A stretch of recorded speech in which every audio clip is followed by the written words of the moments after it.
Bienvenue à tous, je suis Adrien Landivier, je travaille à la communication de France Culture et je coordonne le prix cinéma des étudiants avec Leïla Hervieux qui est parmi nous. Donc bienvenue dans les rencontres virtuelles entre les étudiants jurés et les 7 réalisateurs en lice pour cette édition du prix du cinéma. Donc il y a 7 rencontres, une par réalisateur et aujourd'hui c'est Dieudo Hamady qui nous fait l'honneur d'être parmi nous pour parler de son film En route pour le milliard. Cette rencontre sera animée par Antoine Guillot, producteur de l'émission Plan Large, l'émission de cinéma de France Culture qui a lieu tous les samedis à 14h.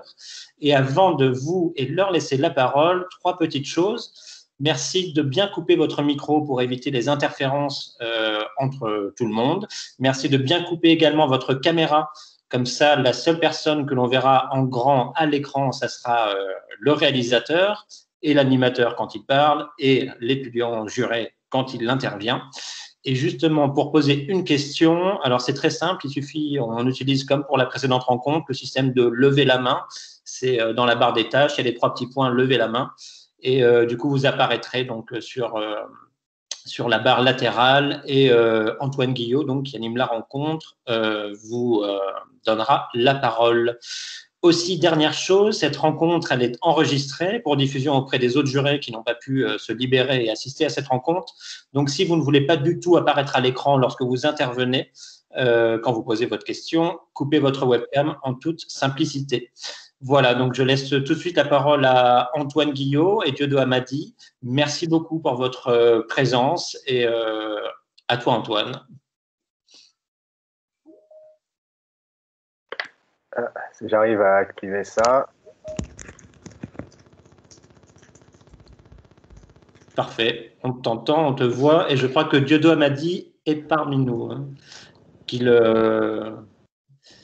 ouvre son micro et sa caméra.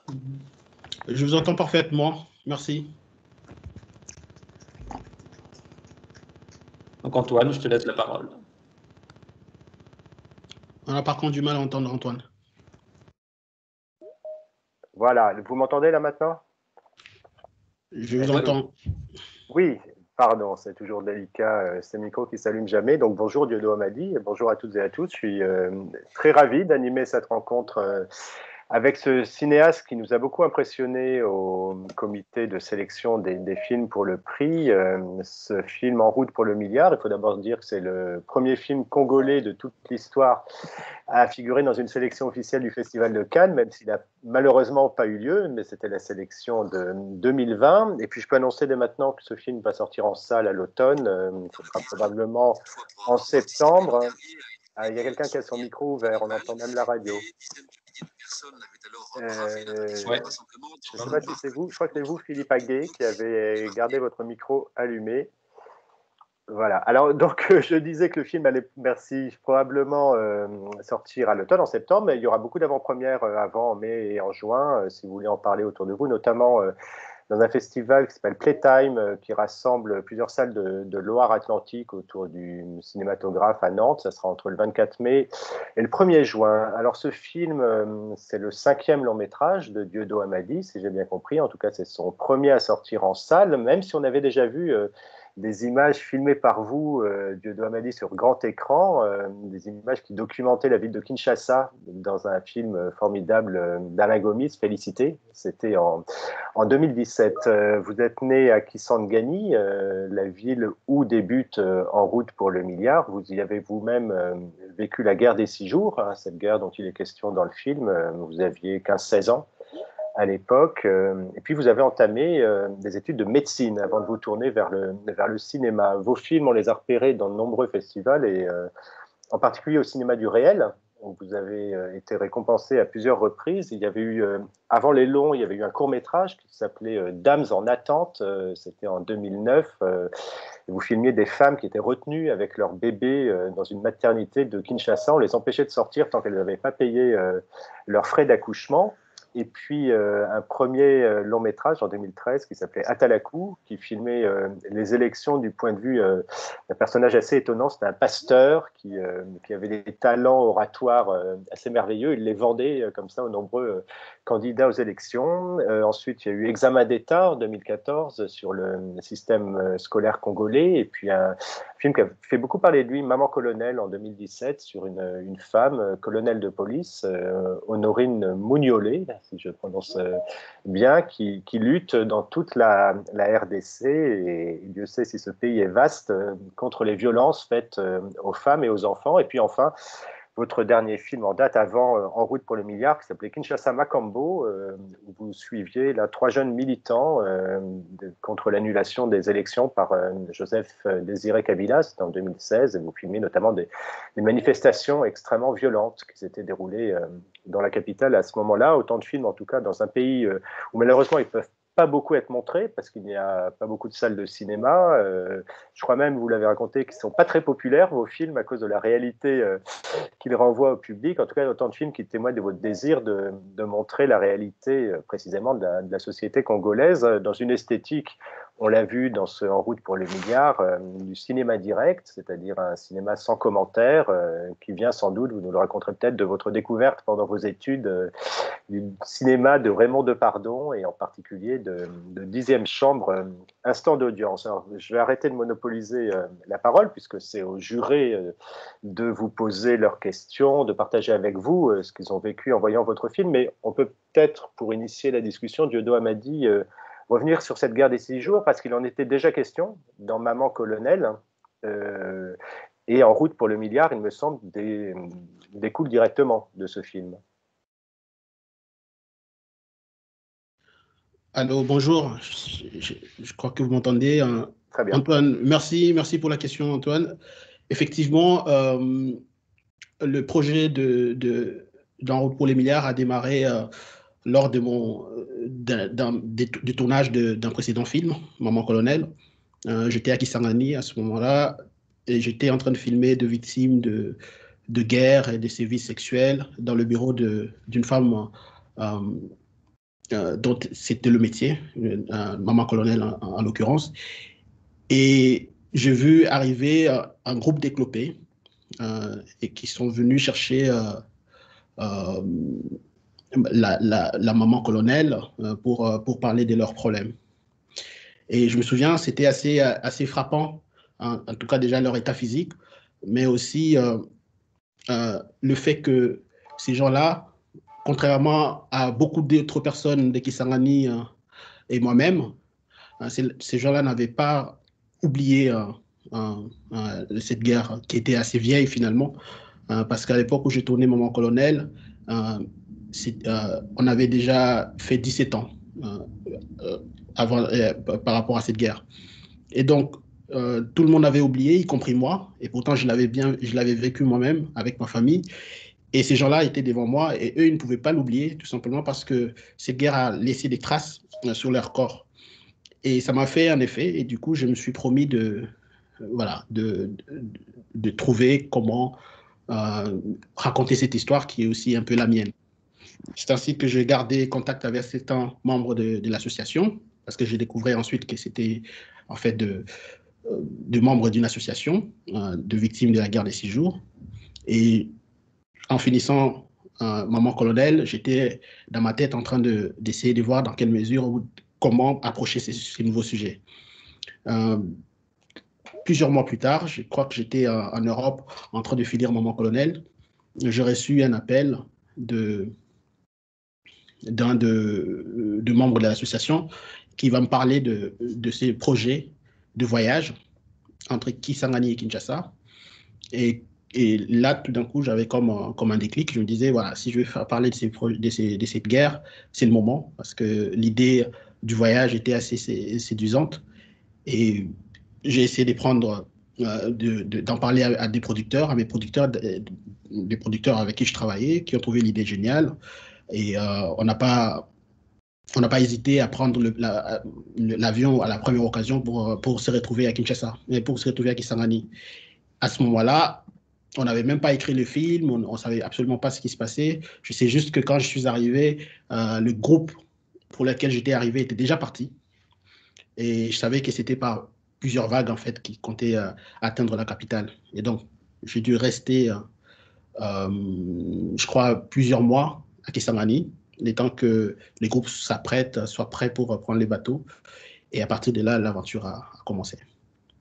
Alors, est-ce qu'il y a déjà une première question? Parce que je peux faire toute l'interview avec Dieudo Hamadi, ça sera avec grand plaisir, mais j'aime autant que ce soit vous qui posez vos questions. Et alors, je vais donner la parole tout de suite. Si je peux demander à ceux qui vont poser la question d'allumer leur caméra, mais en revanche, à ceux qui ne posent pas la question, c'est encore à vous, Philippe Aguet, que je m'adresse, de couper votre caméra. Comme ça, on verra surtout Dieudo Hamadi et la personne qui pose la question. Alors, je vois quelqu'un dont notre famille est Ponce, Ponce, et je vous donne la parole. Oui, bonjour. Eva Ponce, voilà. Bonjour. Alors moi, merci déjà pour ce film que j'ai beaucoup aimé, qui m'a beaucoup touchée et qui m'a permis aussi de comprendre cette guerre. Et je vous avoue que j'avais pas forcément conscience de tout ça. Et moi, j'avais une question par rapport au moment où vous tournez des scènes un peu dans le noir et un peu théâtralisées. Enfin, voilà, vous voyez de quoi je parle du coup. Bien sûr. Du coup, je m'intriguais un peu par rapport à ces scènes, comment vous les aviez imaginées et comment vous les aviez mis en place, surtout avec les personnes avec qui vous avez travaillé sur ce projet. Merci Eva pour la question. En fait, j'ai vite remarqué qu'au sein même de l'association, il y avait une troupe théâtrale qui s'appelle Les Zombies de Kisangani. Ça, c'est dès mon arrivée à Kisangani, en les approchant, que j'ai pu découvrir cela. Et j'ai trouvé que c'était assez intéressant pour plusieurs raisons. Premièrement, parce que cette troupe théâtrale constituée de membres de l'association était les gagne-pains de ces victimes. Chaque samedi, ils se produisaient dans des endroits à Kisangani et ils tournaient en dérision leur propre histoire. Et ils arrivaient comme ça à gagner un peu d'argent du public. Et aussi, j'ai compris qu'ils comptaient se servir de cet art de scène pour sensibiliser du monde à Kinshasa par rapport à leur situation. Il faut dire que cette guerre est oubliée, est effacée des mémoires. Même les Congolais qui sont à Kisangani ou ailleurs, c'est à peine qu'ils s'en souviennent. Et à Kinshasa, c'est encore plus flagrant parce que là-bas, c'est quand même à plus de 2000 km de Kisangani. Là-bas, c'est à peine que les gens ont entendu parler de cette guerre. Donc, ils avaient misé sur leur spectacle afin de rameuter et de sensibiliser autour de cette guerre à Kinshasa. Et j'ai trouvé que, comme il y avait un enjeu, il fallait préparer cela. C'est ainsi que j'ai commencé tout de suite à filmer les répétitions sur place à Kisangani. Et j'ai choisi, je dirais, une autre approche par rapport à leur vie quotidienne que je filme. J'ai voulu plus ou moins filmer différemment ces scènes de répétition parce que, premièrement, il m'avait l'air assez différent de quand il jouait sur scène et par rapport à la vie de chaque jour que je racontais, que je suivais. Et j'avais besoin de sublimer cela parce que tout d'un coup, j'avais l'impression qu'ils cessaient d'être victimes, cessaient d'être en train de se plaindre et ils prenaient la parole et c'est eux le metteur en scène de leur propre vie. Et c'est ainsi que j'ai filmé avec des lumières ces moments de théâtre parce que je me disais que ça créerait peut-être un contraste assez intéressant entre leur vie au quotidien que je filme et le moment où ils prennent la parole pour raconter leur propre histoire. Seulement quand on est arrivé à Kinshasa, on est tombé sur les élections. Et souvent, les élections au Congo sont assez chaotiques, en tout cas pour ne pas dire problématiques. Ce qui faisait qu'à ce moment-là, c'était impossible de se produire sur aucune scène dans la capitale. Et pourtant, moi, j'avais déjà des rushs, j'avais des dizaines d'heures de répétition, mais ce n'était plus un enjeu pour eux parce que ce n'était plus possible de se produire à Kinshasa pour sensibiliser les gens comme ils comptaient le faire. C'est seulement au montage plus tard que avec mes deux monteuses, on s'était dit comment utiliser différemment cette matière de théâtre, vu que ce n'est plus un enjeu, parce que je l'avais construit comme ça. Je pensais que, voilà, je voulais voir à quoi ça va ressembler ces scènes à Kinshasa, mais il n'était plus possible de le faire parce que les élections voilà, empêchaient à tout le monde de vivre à ce moment-là. Et au montage, on a réfléchi, on s'est dit peut-être qu'en alternant plus ou moins les scènes du quotidien avec ces moments, peut-être on gagnerait quelque chose. Et c'est ainsi voilà, qu'on s'est plus ou moins amusé à les monter de cette manière. Et on a trouvé que ça marchait plus ou moins et on l'a gardé. Merci. Je passe la parole à Nathan Michis qui voudrait vous poser une question aussi. Bonjour, merci d'avoir organisé cette rencontre. Est-ce qu'on me voit bien? On me voit bien. On vous entend. Alors moi j'ai une question. Oui. Est-ce qu'on me voit du coup? Non, on ne vous voit pas, mais on vous entend. Ah, bon. Bon, tant pis. Alors moi j'ai une question. En fait j'ai une question en deux. La première c'est par rapport au titre. Donc En route pour le milliard. Autant le titre anglophone qui, si je me trompe pas, c'était Road to Kinshasa, ça me semble assez évident. Je comprends pas trop le sens du titre francophone de En route pour le milliard. Du coup, qui est ma première question. Et ma deuxième question, c'était est-ce que votre film, s'il a pu sortir au Congo, a eu un impact sur ces personnes dont le film traite? Merci. Merci Nathan pour la question. Alors, En route pour le milliard. Ouais, j'avoue que c'est peut-être pas le meilleur titre qu'on aurait pu trouver pour le film. Alors, en fait, je pense que c'est bon en fait, en plus qu'il l'ait imposé. En gros, je suis parti de l'idée que la réclamation de ces victimes, c'est en fait $1 milliard qui leur a été promis par les belligérants dont ils sont victimes. Parce qu'en 2005, il y a eu un procès à la Cour internationale de justice qui a plus ou moins condamné l'Ouganda, qui était un des pays dont l'armée s'affrontait dans la ville congolaise.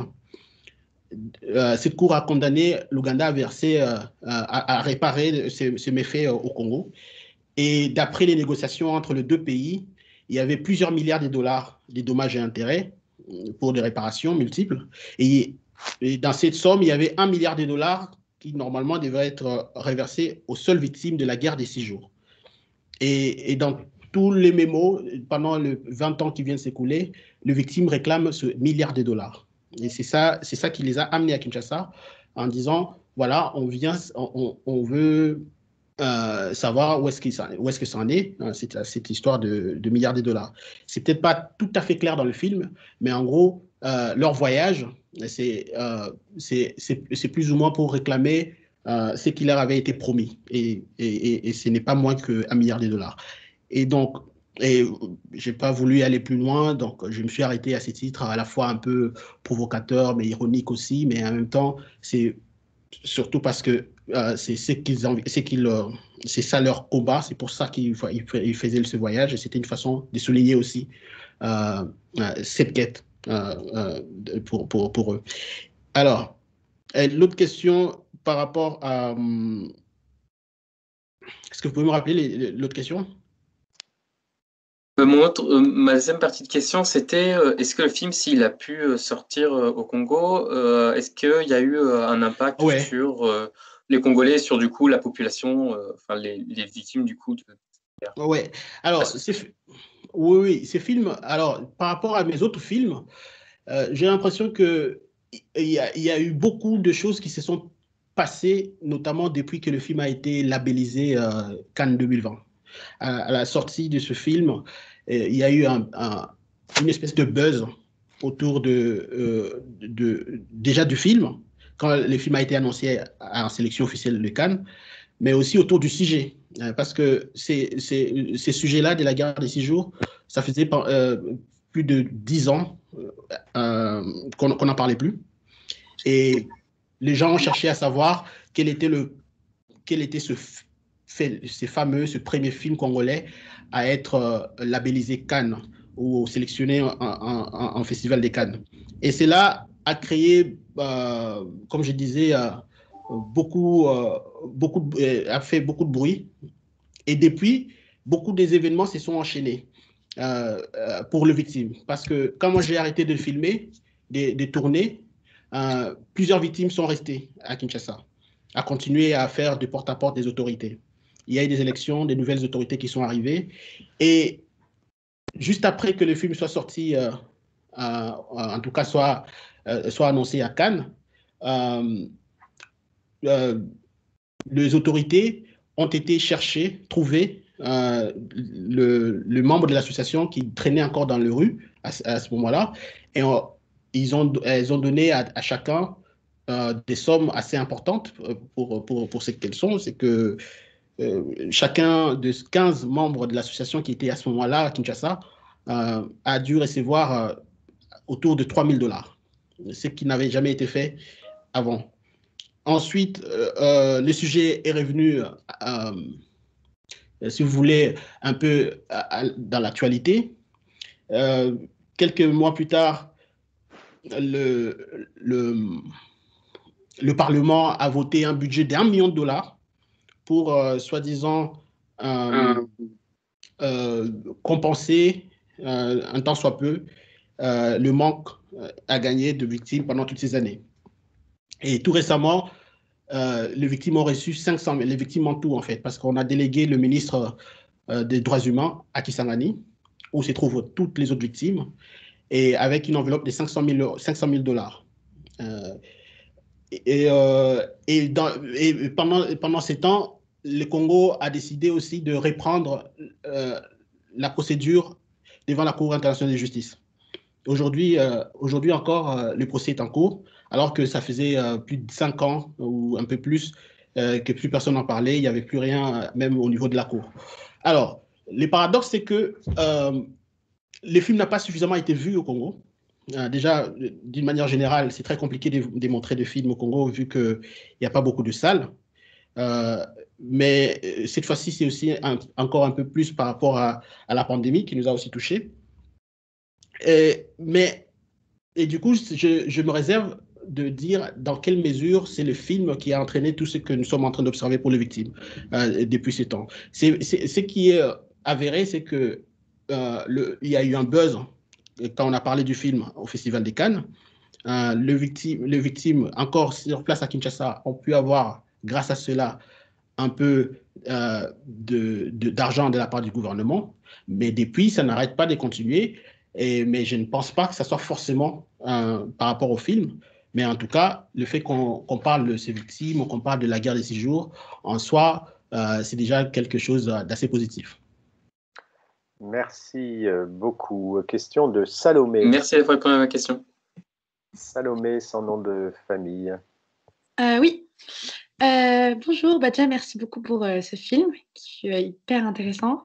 Et moi, je me demandais quelle a été votre place au moment du tournage, vu qu'ils étaient tous avec un handicap moteur et du coup oui.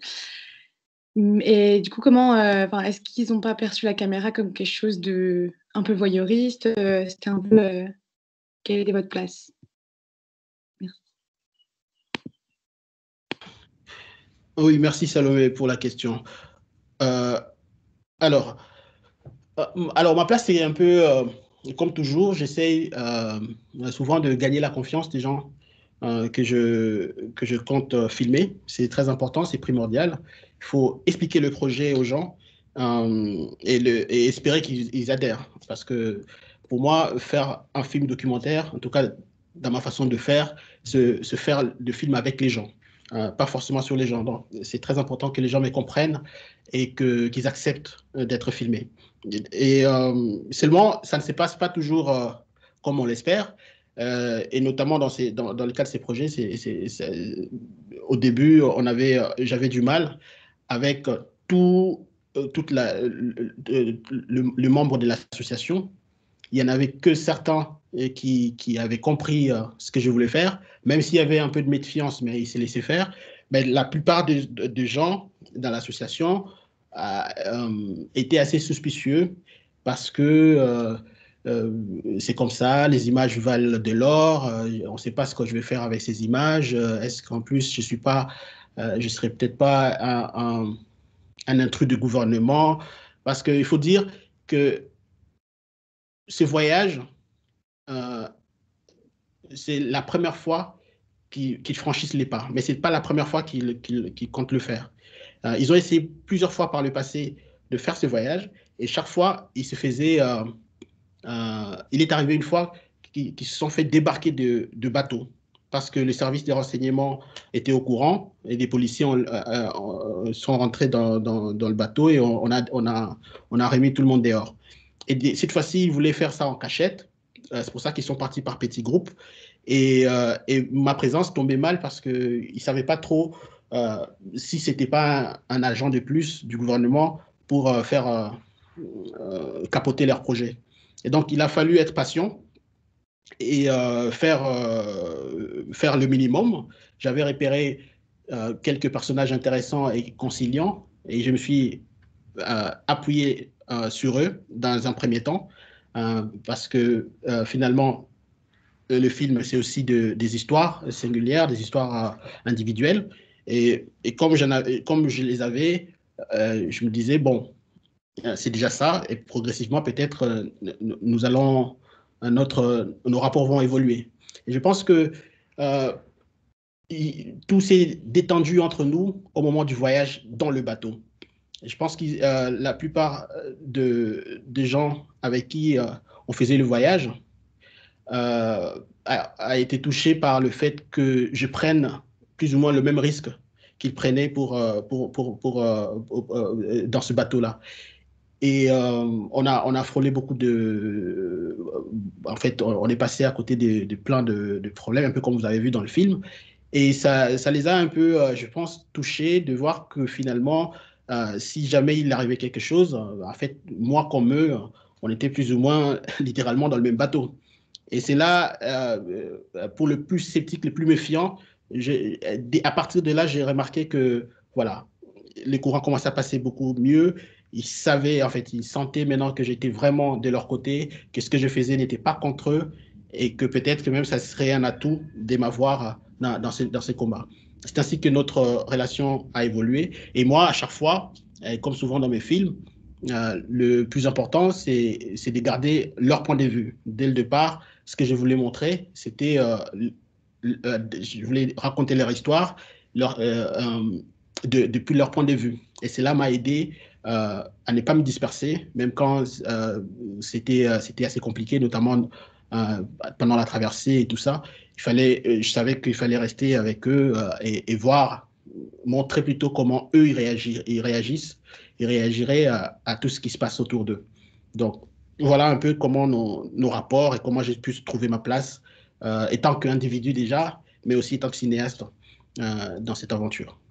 À propos de ce bateau, je vous pose une question qui a été posée par écrit par Gabriel Brun-Rambaud, qui dit « Les scènes filmées sur le bateau sont absolument incroyables. Comment filme-t-on dans un espace aussi rempli, aussi restreint, avec de telles conditions météorologiques, et comment est-ce que les autres passagers ont réagi à ce huis clos fluvial ?»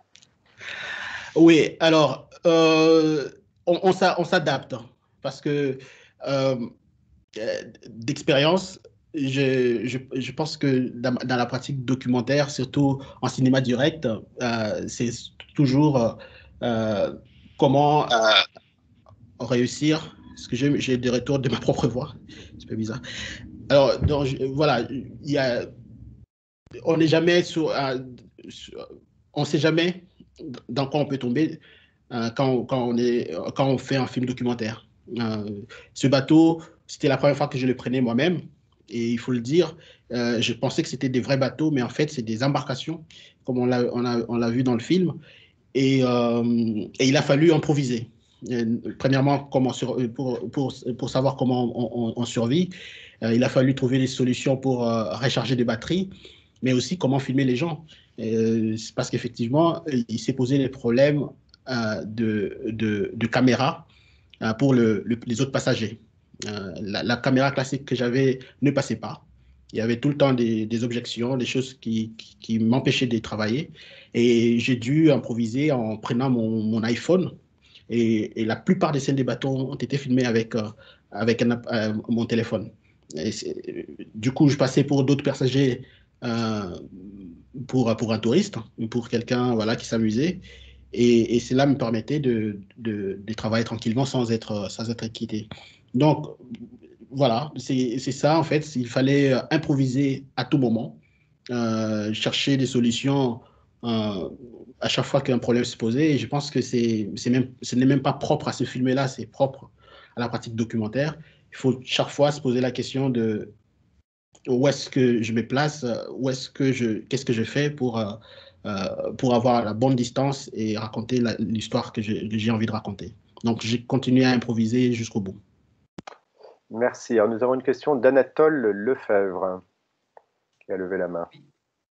Bonjour.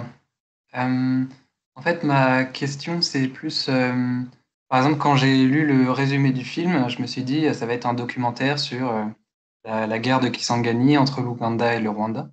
Et en fait, en regardant le film, on se rend compte que c'est plus un film de voyage, presque d'initiation. Et à mon avis, le sujet que j'ai ressorti principal, c'était la solidarité.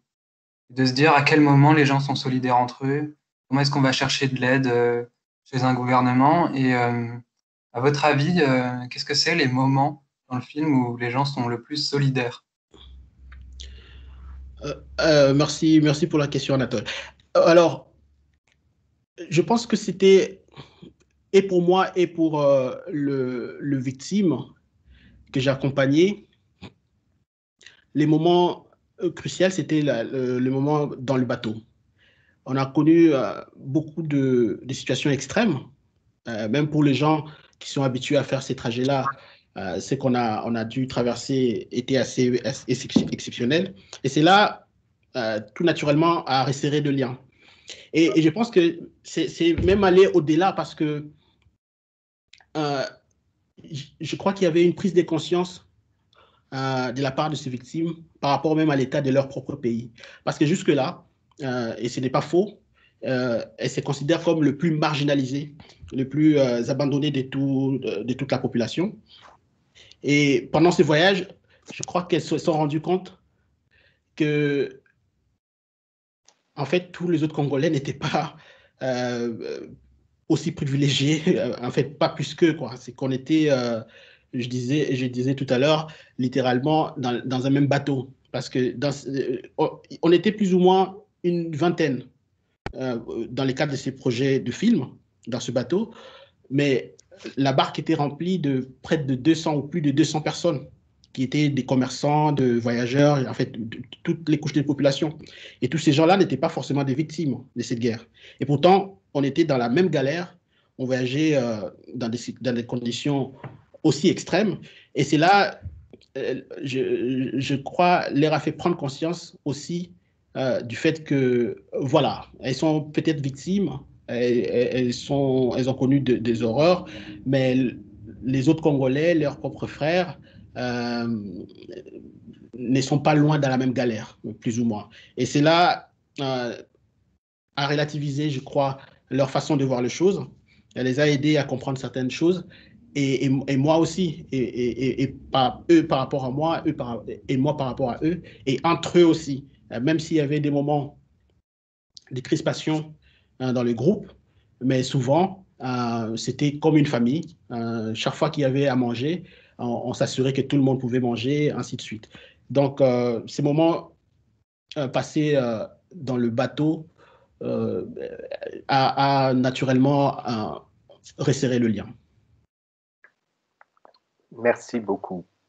D'ailleurs, avant de passer la parole à Léonore Blin, vous pouvez vous préparer. Je vous entends beaucoup les appeler victimes quand vous parlez des personnages que vous filmez. Or, vous ne les filmez pas comme des victimes, je trouve.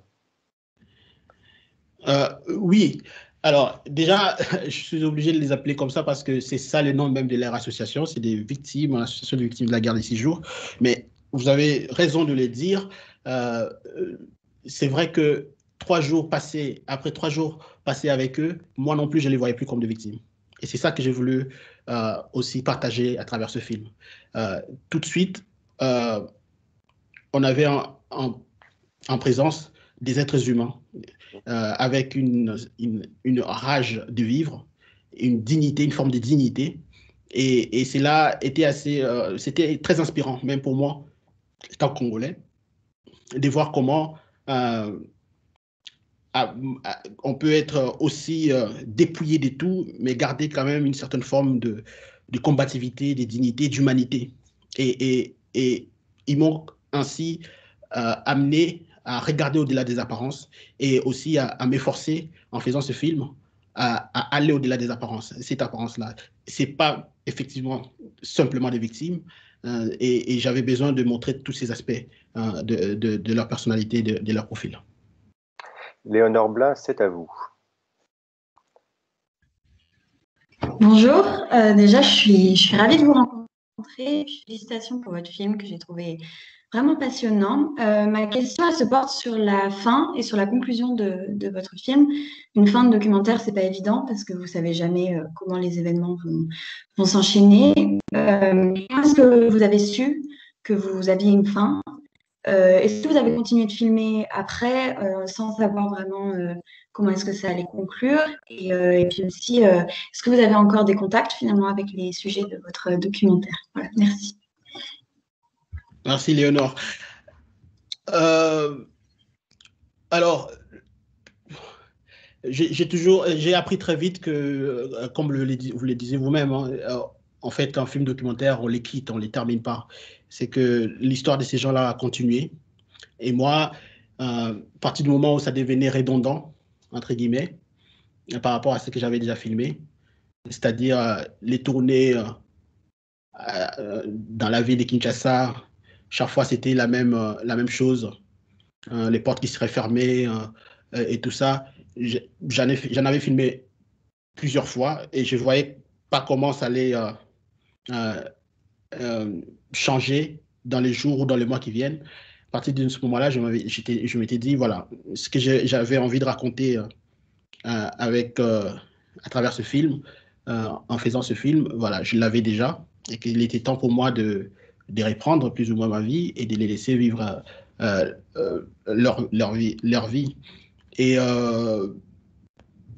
j'aurais pu continuer à filmer. Il y a beaucoup de choses que j'ai filmées que je n'ai pas utilisées, hein, qui ne sont pas rentrées dans le montage. Il faut le dire aussi qu'on a beaucoup cherché ce film au montage parce que les choses...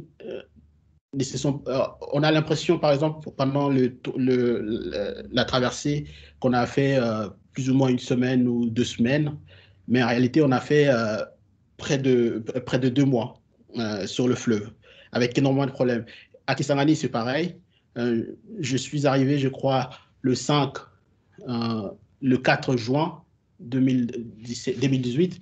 C'était à la veille de la commémoration de la guerre des 6 jours. Mais j'étais obligé de rester pendant 5 mois parce que non seulement il fallait attendre que tout soit prêt pour le voyage, mais même le bateau, ce n'était pas évident le jour de son départ. Plusieurs fois, on est resté, on a été embarqué, on a été obligé de débarquer parce que le bateau était prêt la veille et pas prêt le lendemain. Et chaque fois, toutes ces péripéties que j'avais filmées, finalement, je n'ai pas su les utiliser au montage final. Donc, je suis resté 5 mois à Kisangani, attendre le départ. On est resté plus de 2 mois, près de 2 mois sur le fleuve, et je crois encore 3 ou 4 mois à Kinshasa quand ils sont arrivés. Et pourtant, dans le film, il a fallu trouver une forme assez rythmée, et beaucoup de choses sont passées à la trappe. Et donc, j'avais une intention de départ, c'était d'accompagner, de rendre témoignage du combat de ces gens Et j'ai estimé au bout d'un moment que je l'avais atteint, que j'avais fait ce qu'il fallait avec ce que j'avais. Je pouvais raconter cette histoire-là. Et là, j'ai décidé de partir. Jusqu'ici, jusqu'aujourd'hui, je reste en contact avec les membres de cette association. En fait, c'est comme ça que je procède de toutes les manières. En fait, toutes les personnes avec qui j'ai travaillé, on reste en contact. De toute façon, au Congo, c'est difficile de faire autrement.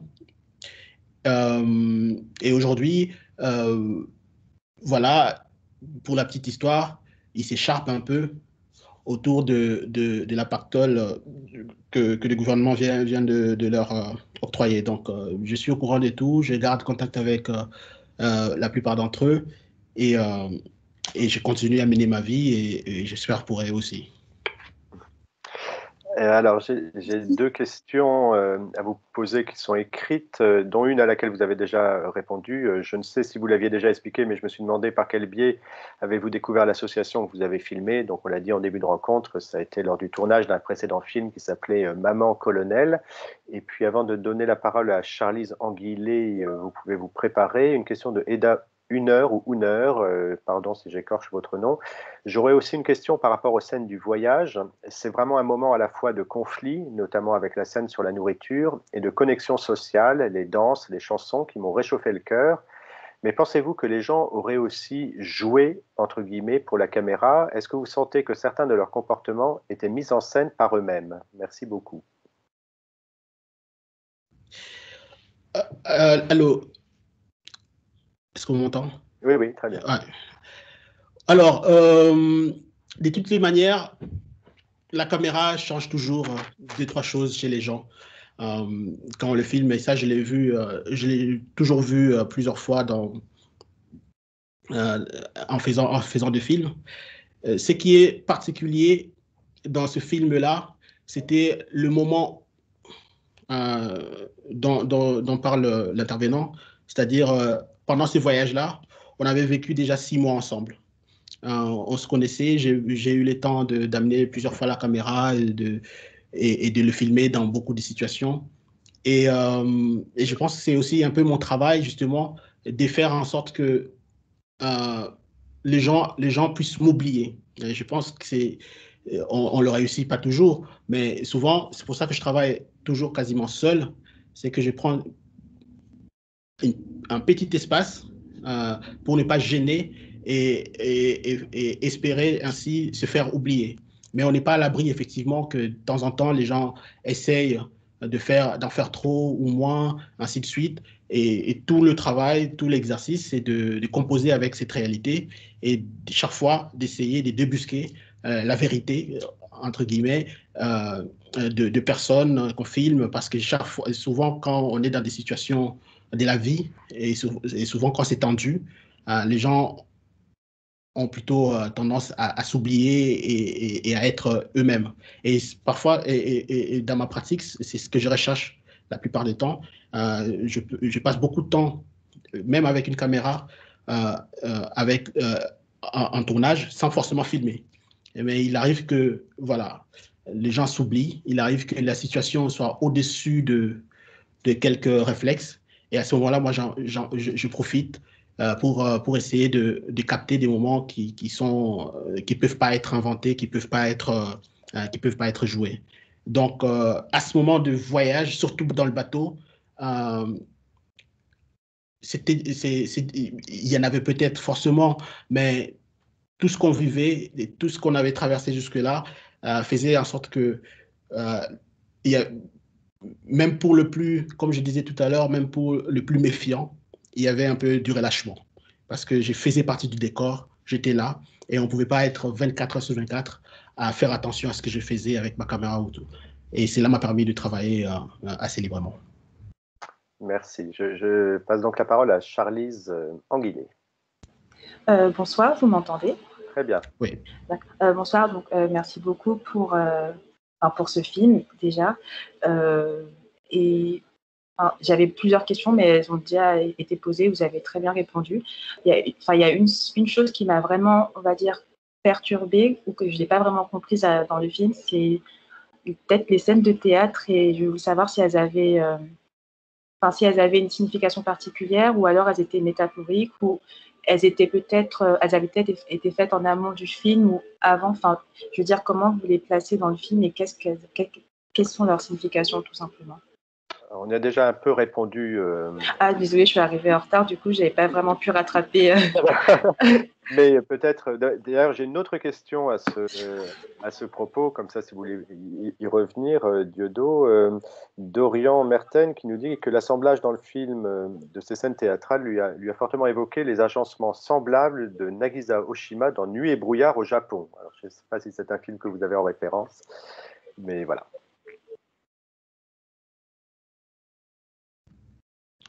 Oh, alors, c'est une belle allusion, en fait, c'est flatteur parce que je connais le réalisateur, même si je n'ai pas vu ce film-là, mais en fait, pas du tout. Comme je le disais tout à l'heure, c'est un peu, en quelque sorte, en subissant les roches, j'ai envie de dire que cette idée m'est venue parce que je ne savais plus quoi faire de ces moments de répétition que j'avais filmés en amont du voyage, parce que, je le rappelle, au sein de l'association, il y a une troupe théâtrale qui s'appelle le Zombie de Kisangani. Et cette troupe se produit chaque samedi dans des endroits, dans des espaces culturels à Kisangani. Et les gens qui jouent sont des victimes de l'association. Ils tournent en dérision leur propre histoire et ils arrivent comme ça à gagner un peu d'argent. Moi, j'ai trouvé qu'il y avait une opportunité déjà de cinéma avec cette troupe au sein de l'association parce que j'avais senti ou constaté le contraste entre le moment où ils sont en prestation sur scène et le moment de leur vie quotidienne. Je les suivais plus ou moins tous les jours dans leur vie quotidienne et sans jamais leur donner la parole.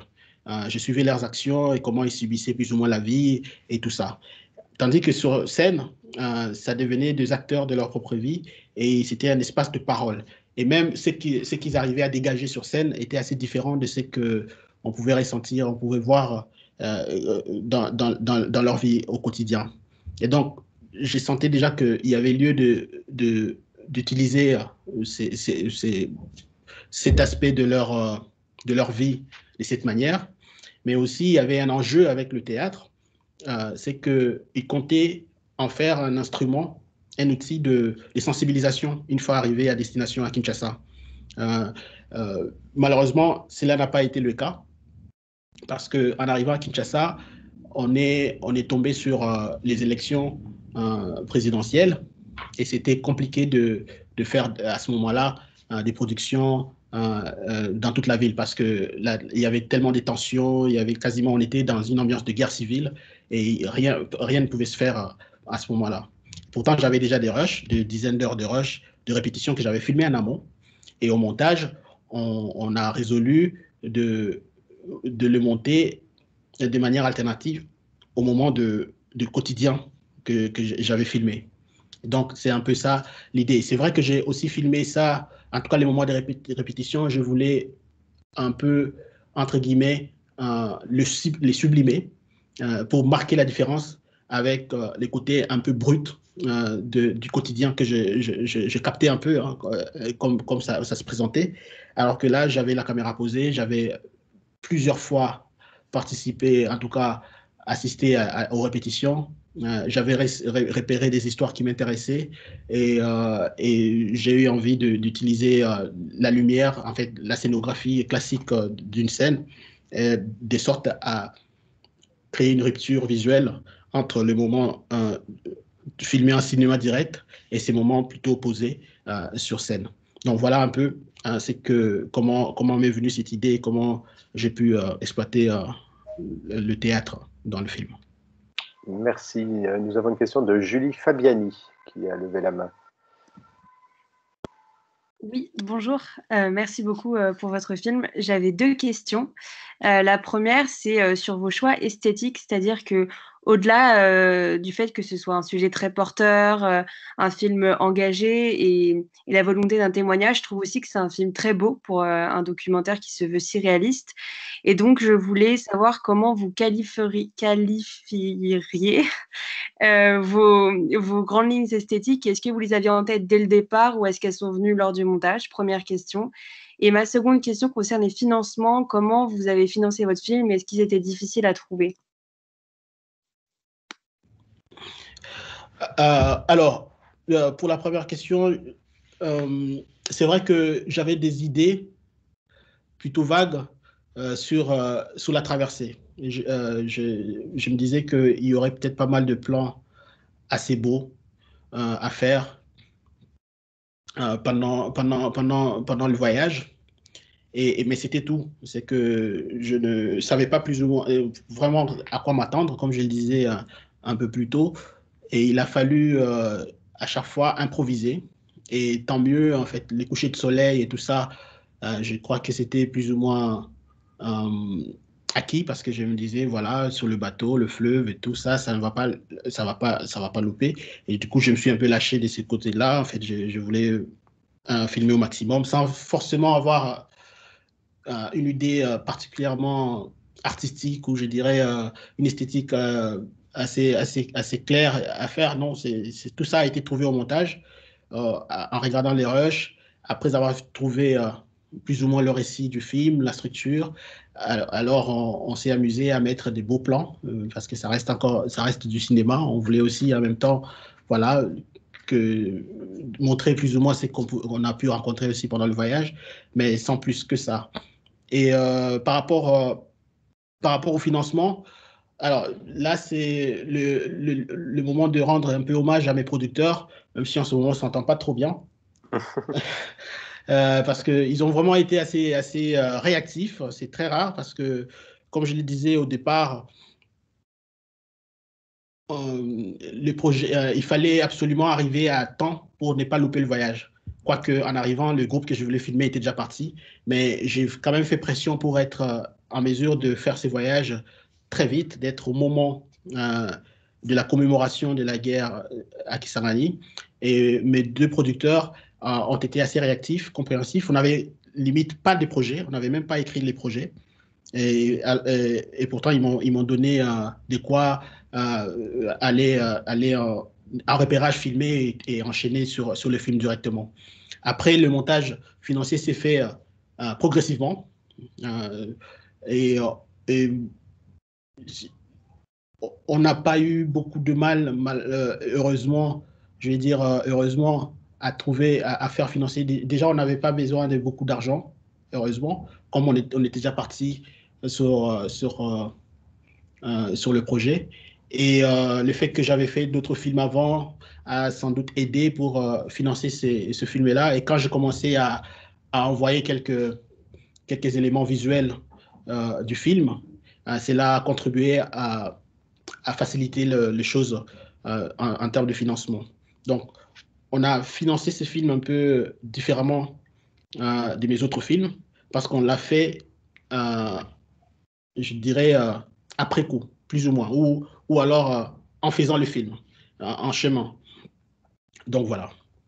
Question d'Élie Bourdon à ce propos. Combien de temps vous a pris le montage? Alors, je n'ai pas tout à fait...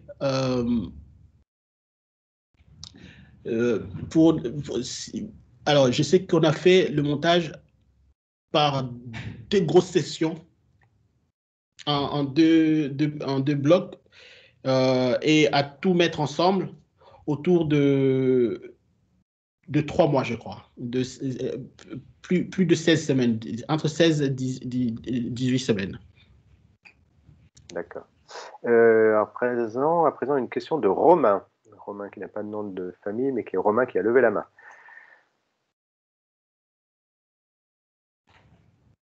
Romain. Oui. Alors en attendant que Romain... Vous m'entendez? Oui, ça y est, on vous entend. Oh, excusez-moi, ça buguait. Oui, je voulais... ça marche bien, oui? Ça bug un peu, mais on vous entend. D'accord. Oui, non, je voulais vous demander pourquoi un tel début? Pourquoi vous avez choisi de filmer cette femme, vous savez, au début, qui fait du basket? Et pourquoi vous commencez comme ça, en fait? Et aussi avec des scènes de théâtre, dès le début. Alors, pourquoi pas? Je crois qu'on a trouvé cette idée assez tard, parce que je crois qu'on a galéré pas mal pour trouver le début du film. On avait, je crois, le milieu, plus ou moins la fin, mais le début, c'est vrai qu'on a cherché, on a dû chercher. Et cette idée s'est imposée à un moment, quand on a, je crois, lié l'idée du départ, du voyage, et les titres du film. Le film s'appelle En route pour le milliard. Cette fille, c'est plus ou moins le personnage du film, en tout cas un des personnages importants. C'est, je crois, la seule que je suis plus ou moins un peu partout, tandis qu'avec les autres, je suis souvent en groupe. Et donc, on s'est dit, ouais, ça faisait un peu sens d'avoir son départ à la répétition avec ses titres. En même temps, on voit un peu la ville, on pose les personnages, et pourquoi pas. D'accord. Mais ce qui est intéressant, c'est que vous commencez pas le film en présentant directement leur histoire, c'est-à-dire le centre du film, à savoir cette quête du milliard. Mais vous montrez en fait tout de suite la douleur en fait des personnages. Oui, Ah ouais, je comprends. Mais c'était voulu parce que c'est aussi une question d'ambiance, le film, un film, je pense. Il y avait besoin tout de suite de ne pas, je dirais, en fait, je ressentais la nécessité, le besoin de ne pas faire poser des mauvaises questions aux spectateurs. Il ne faudra pas qu'on se trompe de sujet ou qu'on cherche trop longtemps. Il fallait tout de suite qu'on sache dans quoi on est. C'est pour ça qu'avec cette scène d'ouverture au théâtre, j'ai choisi ces moments où ils chantent en réclamant en réclamant leur dû, leur droit.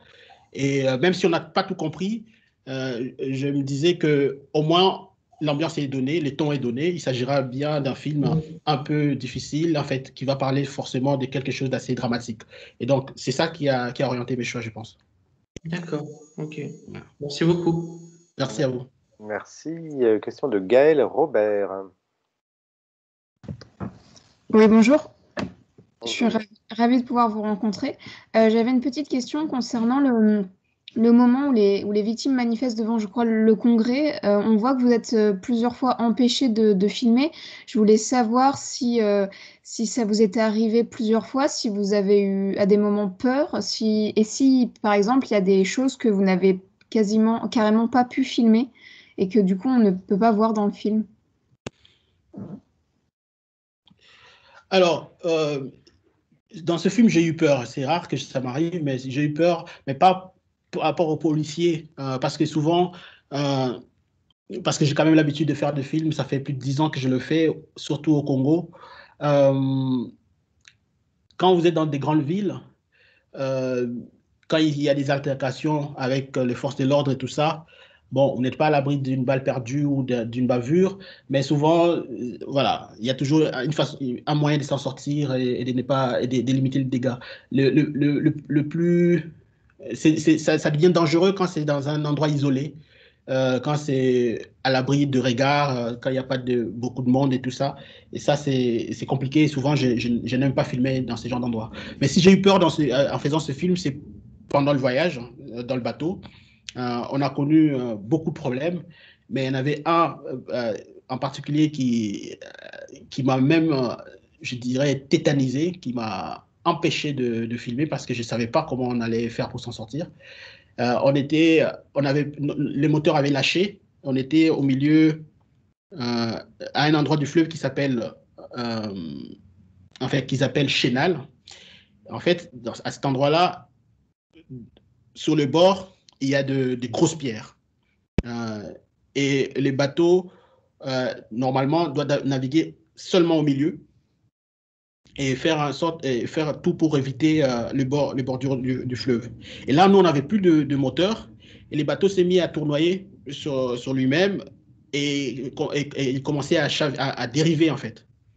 Et tout le monde, même le capitaine, a sauté. Notre capitaine, il a pris fuite. Il a pris une espèce de pirogue.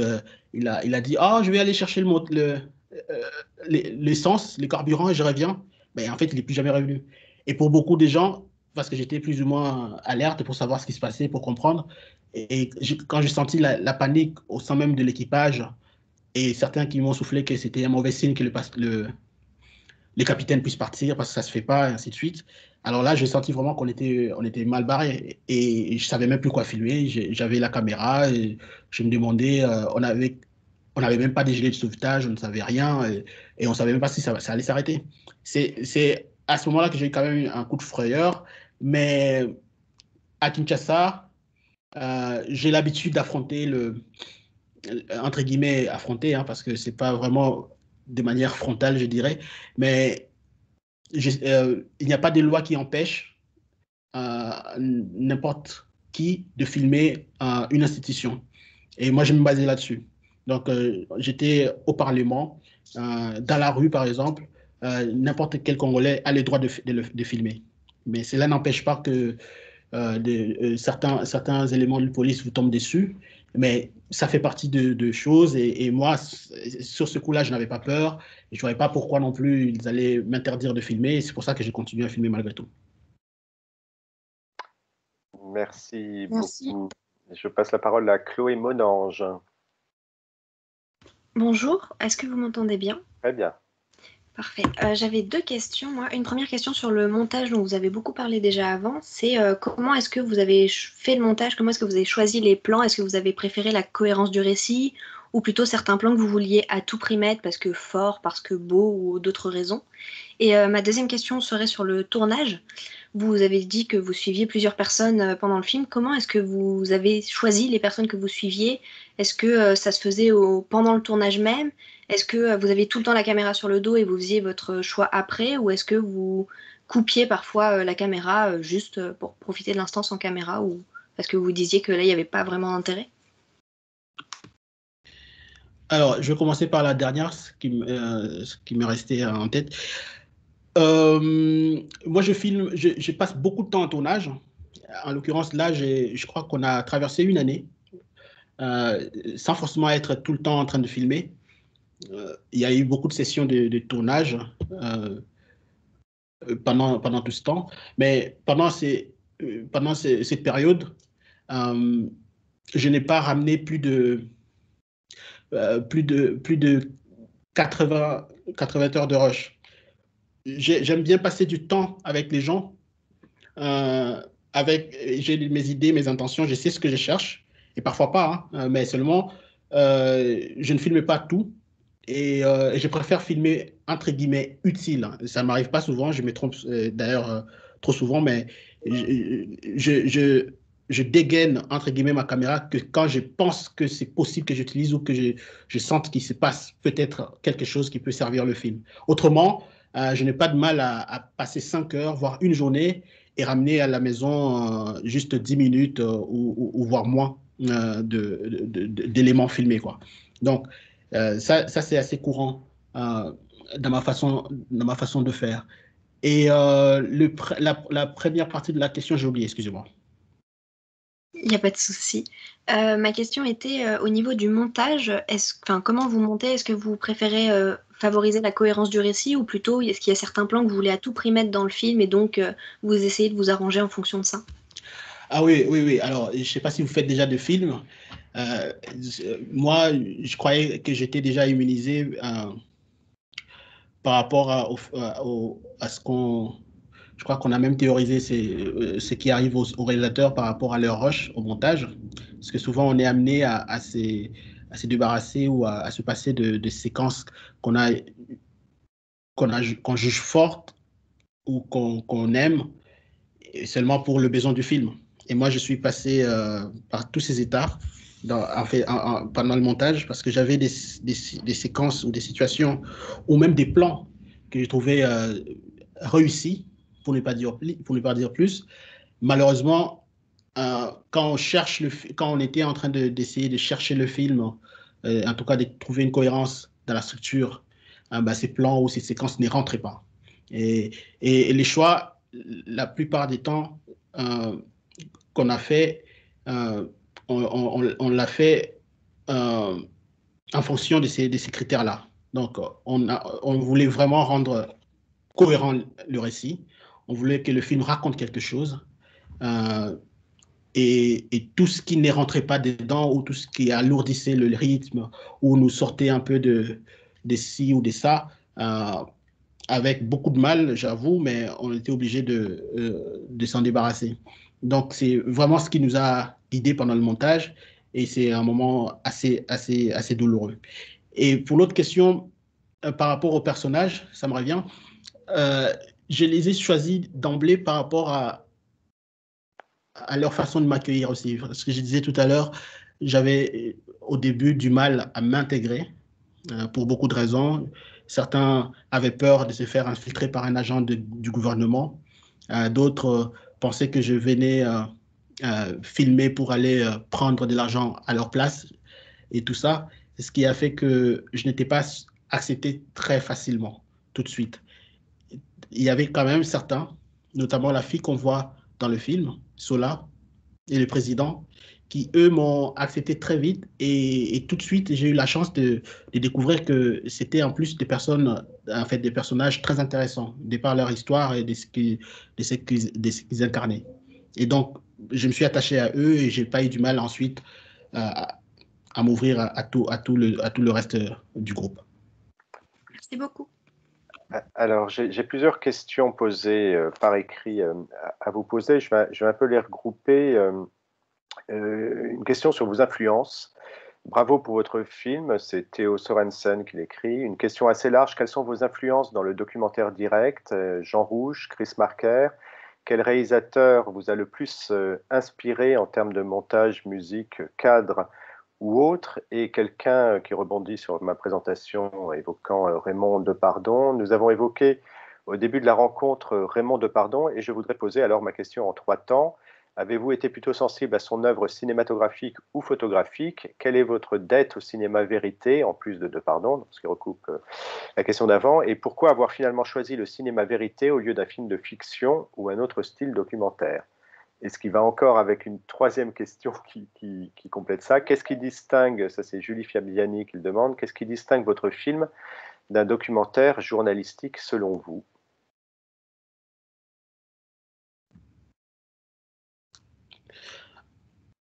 Je vais commencer. Est-ce que vous m'entendez? Très bien. Ouais, je vais commencer par la dernière question. Je ne sais pas vous dire exactement ce qui distingue mon film d'un reportage télé. Ce que je sais, c'est que je passe beaucoup de temps avec les personnes que je filme. Et le plus important pour moi, c'est de raconter une histoire. Alors, après, la forme peut suivre, que ce soit un reportage, que ce soit un documentaire, que ce soit une fiction, peu importe, à partir du moment où on arrive à raconter une histoire et à dire des choses et à partager des émotions et tout, pour moi, c'est suffisant. Aujourd'hui, mes films sont, en tout cas, même celui-là, il est passé plébiscité comme un documentaire et il est reconnu comme tel. Ça me va. Ça serait pareil aussi si c'était un reportage télé ou c'était autre chose. L'essentiel, c'est voilà, de raconter encore une fois une histoire et de partager des expériences, en fait, des émotions et surtout de dire des choses.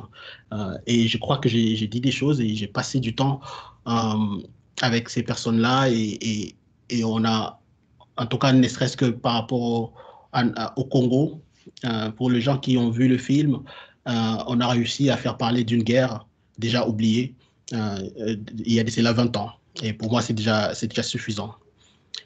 Si Antoine peut m'aider avec d'autres questions. Pour ce qui est des influences de cinéastes qui auraient pu compter pour vous, alors, pardon, en quoi? Qu'est-ce qu'il y a Chris Marker, Jean Rouch ou d'autres? Alors, Moi, comme vous l'avez présenté, vous m'avez présenté tantôt, je suis justement arrivé plus ou moins par hasard dans ce métier, dans ce milieu du cinéma, parce que j'étais plutôt destiné à être médecin, et ça aurait fait plaisir énormément à mes parents et tout. Et je me suis découvert une passion pour des films, des histoires, raconter des histoires. Je trouvais ça très, je dirais, assez fun. Et je me suis lancé dedans, d'autant qu'il y a tellement de choses à dire sur mon quotidien, sur notre environnement, sur la société congolaise et tout. Et je me disais, voilà, c'est quelque chose qui pourrait... c'est quelque chose dans quoi je ne pourrais pas m'ennuyer assez facilement. Et c'est très important pour moi de ne pas m'ennuyer. Et du coup, je fais quelque chose qui ne m'ennuie pas, au contraire qui me stimule, et j'ai voulu le faire. Mais seulement pendant tous ces temps, je n'ai pas échappé à la carence des infrastructures du cinéma au Congo. Donc, il a fallu apprendre en faisant, par petites touches, parce que j'ai comme ça participé à plusieurs ateliers.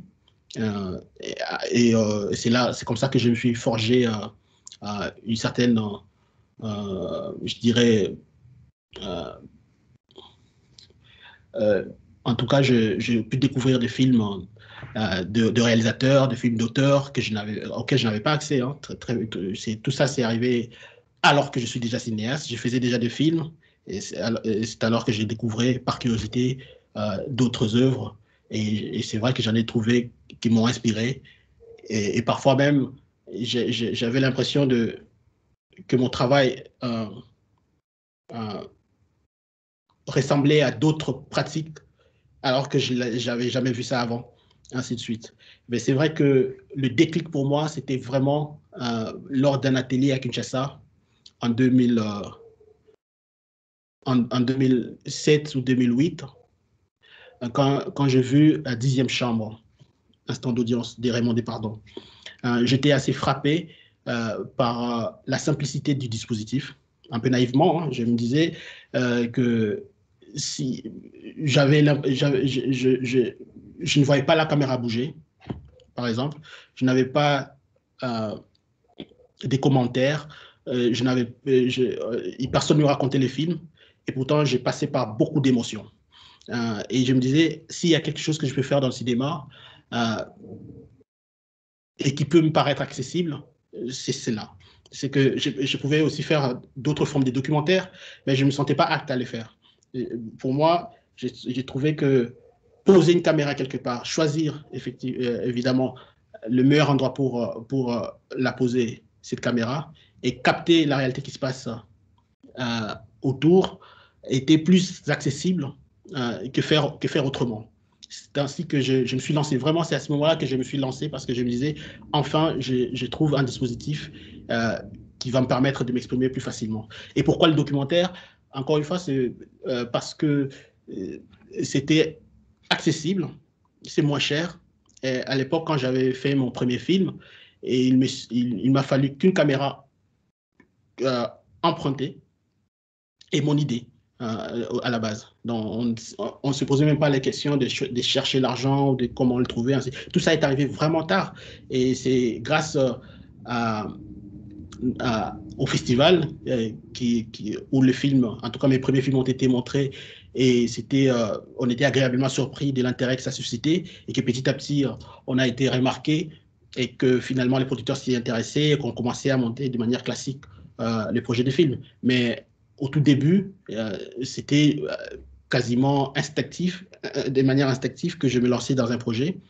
Il suffisait tout simplement d'avoir une caméra, et comme ces dispositifs découverts dans le film de Raymond Despardons me paraissaient accessibles, je n'avais qu'à à essayer de les copier ou à les reproduire infiniment et raconter moi-même mes propres histoires.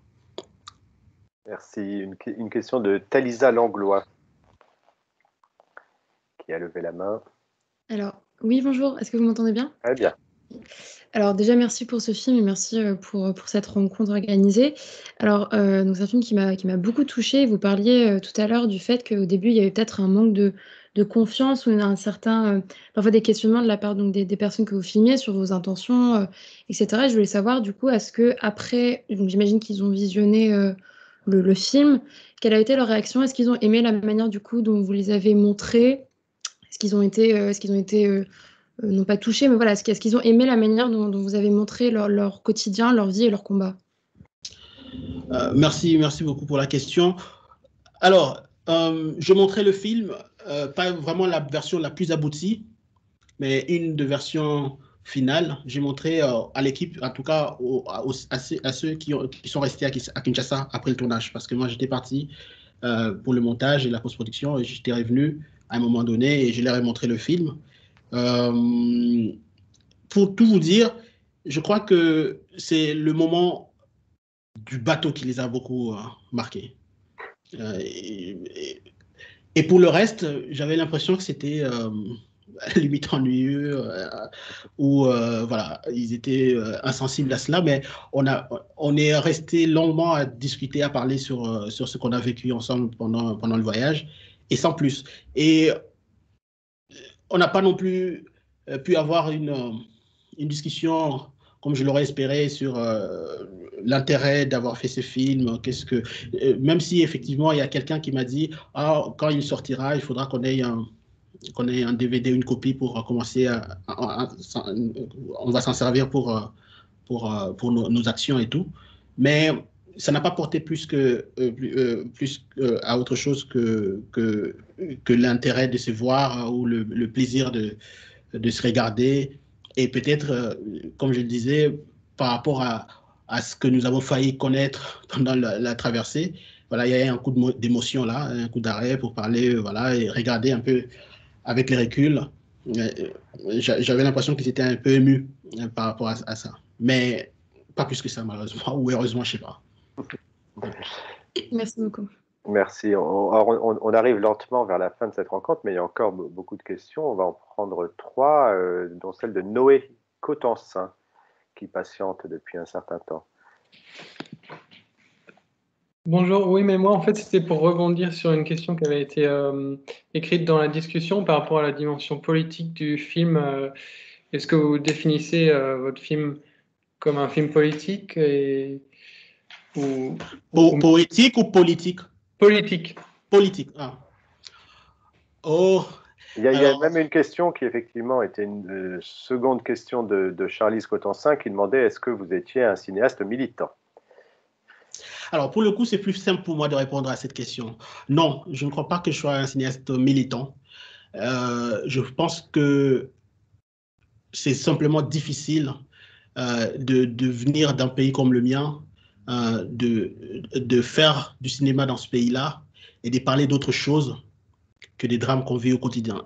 Et je crois que si vous vous intéressez un peu à ce qui se passe au Congo, je ne suis pas le seul, en fait. Il suffit d'écouter les artistes chanter, congolais en tout cas, peut-être pas les plus renommés, mais les écrivains et tout ça. C'est difficile d'échapper à ce que nous vivons. On vit quand même dans un pays très, très, très difficile, qui est souvent secoué par des événements tragiques. Et à partir du moment où on prend la parole, que ce soit par l'art ou par une autre forme, voilà, on est porté à raconter plus ou moins ce qui nous marque, ce qui nous a marqué ou ce qui nous habite. Et voilà. Mais ça ne fait pas forcément pour moi de moi un militant. Je ne pense pas que c'est ça mon rôle. Et si à travers mes œuvres, à travers mes films, il y a des choses qui bougent ou des débats qui se créent, tant mieux. Mais moi, je suis cinéaste. J'essaie de faire des films, de faire parler, en tout cas, de parler des choses qui me touchent, qui me meuvent, et de les partager avec le plus grand nombre. Et aujourd'hui, comme on dit, on raconte mieux que ce qu'on connaît, et c'est ça que j'essaie de faire. Et donc, un film politique, c'est pareil, dans le sens où on parle d'une guerre qui a secoué le pays et qui, on doit le dire, est une conséquence de la politique, de la gouvernance du Congo. À partir de là, le film qui parle de ces sujets-là est forcément politique. Mais l'ambition, l'intention pour moi, ce n'est pas de faire un film politique. Mais après tout, au Congo, encore une fois, comment échapper à la politique? Même si où que je pose la caméra aujourd'hui, on voit les affres de la politique partout dans les rues de mon pays, où que vous soyez. Tout ce que vous voudriez choisir de raconter, vous aurez d'une manière ou d'une autre affaire à la politique. Donc, de ce point de vue-là, effectivement, oui, mes films sont politiques parce qu'on ne peut pas faire autrement. Il n'y a pas moyen de l'échapper. Même si j'essayais de faire un film sur l'amour, entre guillemets, je suis sûr que je raconterai encore des trucs qui ont trait à la politique, malheureusement ou heureusement.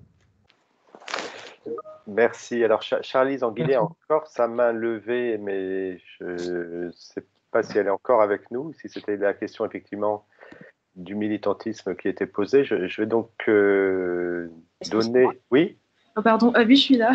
Oui. En fait, j'ai tout mis dans les commentaires.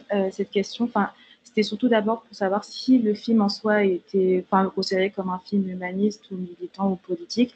Et vous avez très bien répondu à la question. Et d'autant plus que le film, il m'a rappelé un autre documentaire, mais qui a été fait par Arte, notamment sur le docteur Denis Mukwege, et ayant même des origines d'Afrique centrale. Je pense qu'il y a peut-être quelque chose qui se dégage pour beaucoup de cinéastes de cette zone, notamment des cinéastes du Congo RDC.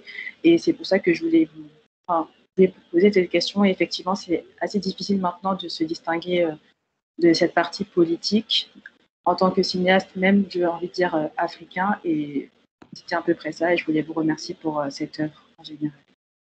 Merci. Alors, nous allons donc passer la parole à Maëlys R. Ça sera l'avant-dernière question, avant Nathan Engelking. Oui, bonsoir, vous m'entendez? Très bien. Ok. Alors, bon, ma question est peut-être moins une question qu'une réflexion de laquelle je souhaitais vous faire part.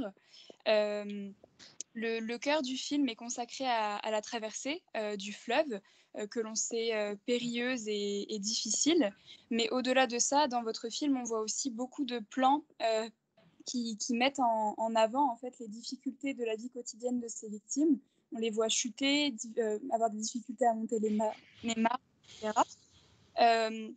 Et aussi, on ressent donc la douleur de l'injustice de laquelle ils sont victimes. Et en fait, c'est pour moi presque à se demander ce qui est le plus difficile pour eux, donc la route vers le milliard, ou bien donc justement ces difficultés quotidiennes et le poids de l'injustice. Alors je me demandais, est-ce que ce serait aussi un message que vous souhaitiez faire passer? Je me permets de compléter, comme ça je rassemble des questions et que personne n'est frustré. Une question d'Anouk Féline qui voit, elle, dans le début, l'idée d'un processus thérapeutique qui lie la rééducation physique, la reconstruction psychologique par le théâtre et l'indemnisation financière, et qui vous demande si vous concevez aussi votre film comme une manière de donner réparation aux victimes en leur donnant la parole. Voilà, je rassemble ces deux questions. Alors, c'est vrai que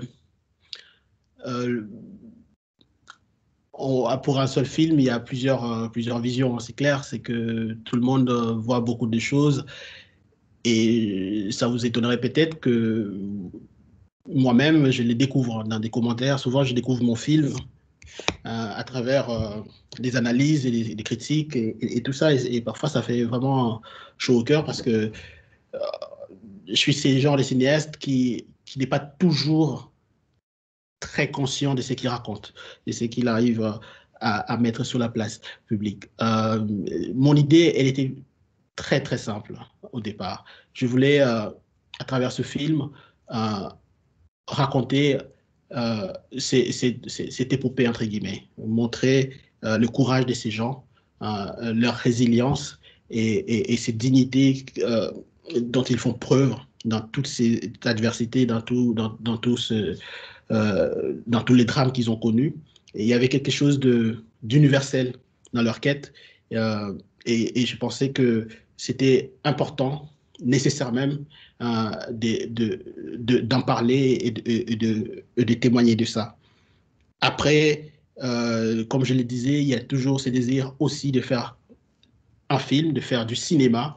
Je me suis posé des questions sur la forme, sur l'esthétique, sur ce genre des choses. Et je ne sais pas si je suis allé beaucoup plus au-delà de ça. Ce qui est sûr, c'est que dans ces groupes d'individus, dans leur association, il y a déjà, dès le départ, même, en fait, le but, la raison même d'être de l'association, c'était justement pour ne pas les laisser s'isoler. Il fallait mettre en commun les forces et les efforts pour effectivement surmonter ces drames, cette épreuve ensemble. Et peut-être c'est ça qui ressort dans le film, cet aspect thérapeutique. Mais ça existe déjà, c'est là dans l'association. Et moi, en le filmant, effectivement, j'ai essayé, je l'ai capté aussi.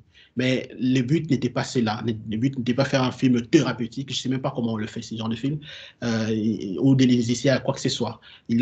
Pour moi, il s'agissait tout simplement de parler d'une guerre que tout le monde a plus ou moins oubliée et qu'il y avait, avec ces gens, la possibilité de la raconter dans le temps présent. Parce que ces gens-là ne peuvent pas oublier cette guerre, vu ce que les traces que cette guerre a laissées dans leur vie et dans leur corps. Donc, en gros, c'est ça, mais j'ai oublié l'autre partie de la question.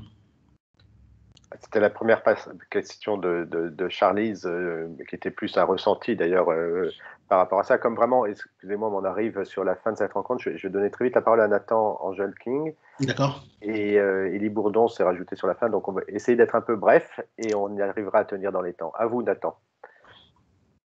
Bonjour, d'abord merci pour le film et j'ai beaucoup aimé.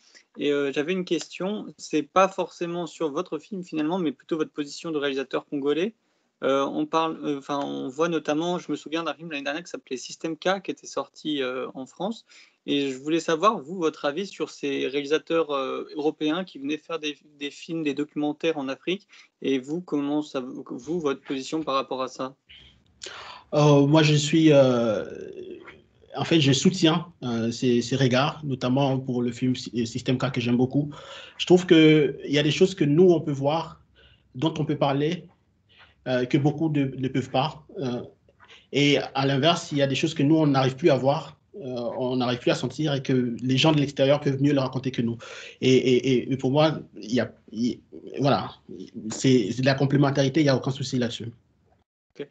Et j'avais juste, le film parlait aussi d'art, etc., System K, et c'était pour ramener avec votre sujet, vous disiez au Congo, de toute façon, quoi qu'on fasse, c'est un film politique, et finalement, System K, le but, c'était de montrer aussi un peu de l'art au sein de Kinshasa, et là c'est vraiment tout le truc va se baser autour du politique, finalement, donc c'était pour ramener avec votre film aussi que je trouvais que finalement votre idée de politique était vraiment partout, quoi qu'on en fasse finalement au Congo.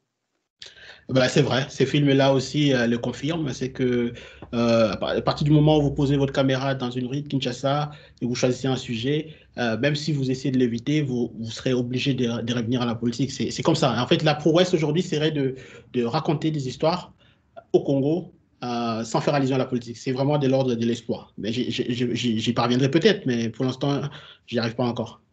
Merci beaucoup. Merci. Merci à vous. Et toute dernière question donc de Élie Bourdon, qui patiente depuis tout à l'heure, et on l'en remercie. Élie Bourdon. Oui, bonjour.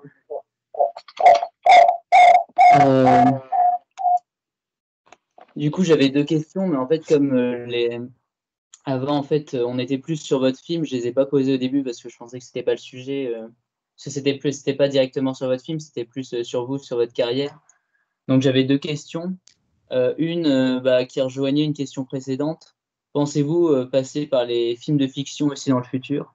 Est-ce que vous comptez rester dans les documentaires ou est-ce que vous avez déjà des idées ou est-ce que vous dites qu'un jour vous pourriez passer par la fiction?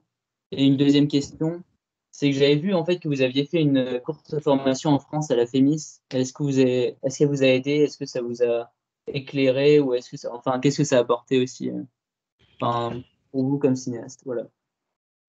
Oh oui, alors pour répondre à la première question, en ce moment, je suis déjà en train de travailler sur 2 projets de fiction. Il y en a une, en fait, un premier projet, il s'agit d'une série télévisée qui est en ce moment en développement. Et parallèlement, je travaille aussi sur mon premier long métrage de fiction. Je vais continuer à faire le documentaire, mais je ne m'empêche plus de faire la fiction. Donc peut-être prochainement, mes films, en fait, mon prochain film peut-être sera une fiction. Et l'autre question, c'est quoi, s'il vous plaît? C'était du coup sur ce que vous avez apporté votre courte formation à la FEMIS. Oui. Ah oui, j'en suis même surpris jusqu'aujourd'hui parce qu'en fait, c'était assez court. C'était une formation de 2 mois, si je ne m'abuse. Et pourtant, le fait d'avoir été avec des professionnels du cinéma, des professeurs, d'avoir pour la première fois travaillé depuis l'écriture d'un projet jusqu'à sa réalisation, je vous avoue qu'avant la FEMIS, je n'avais pas encore écrit un projet.